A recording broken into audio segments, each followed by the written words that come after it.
প্রণাম যদুপতি, প্রণাম মনোরঞ্জে। আজি আমার পরম পূজ্য আপনার দূরে চরম দর্শন লাভ কৰিবলৈ পাই নয়ন তৃপ্ত হল আজি দেৱৰ পিছে নয়ন তৃপ্ত কৰিবলৈকে আপোনাৰ আগমন হলনে দ্বাৰকাপুৰ? আমার স্বামী বলরাম দেব শ্রী হরির গুণানুকীর্তন কৰি তুলিবলৈকে আমার হৈছে জনম। পিছে যদুপতিয়ে জানে আমার ইয়ালৈ অহাৰ উদ্দেশ্য কি, আৰু সেইবাবে তেওঁ মৌন হৈ আছে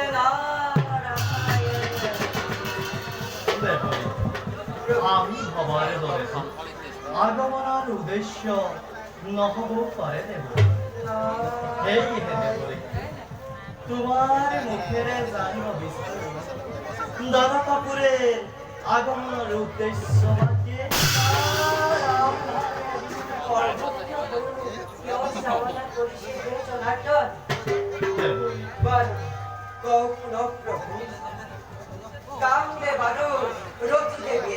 মুক্তি পাবলে প্রভু দ্বাৰকাপুৰৰ অত্যাচাৰৰ পৰা দেৱকুলক ৰক্ষা কৰিবৰ বাবে মহাদেৱৰ তপস্যা ভংগ কৰি হৰিৰ বিহীন হল আজি কামদেৱ।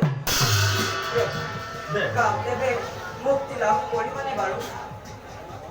তোমাৰ অভিলাষ অচিৰে পূৰ্ণ হ'ব মত্য সংগঠন যিমানেই অত্যাচাৰ বৃদ্ধি হ'ব সিমানেই কামদেৱৰ দেৱৰীতি মৃত্যু ক্ষণ ওচৰ চাপিবলৈ পৰে।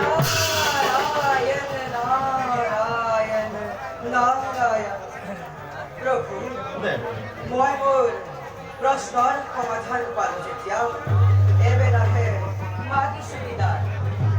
যোৱা দেৱৰী কৰ্তব্য এতিয়া বাহিৰ তোমাৰ। এবে তব চৰণৰ তলত প্ৰণিপাত জনাই এবেলাহে মাগিছো বিদায়।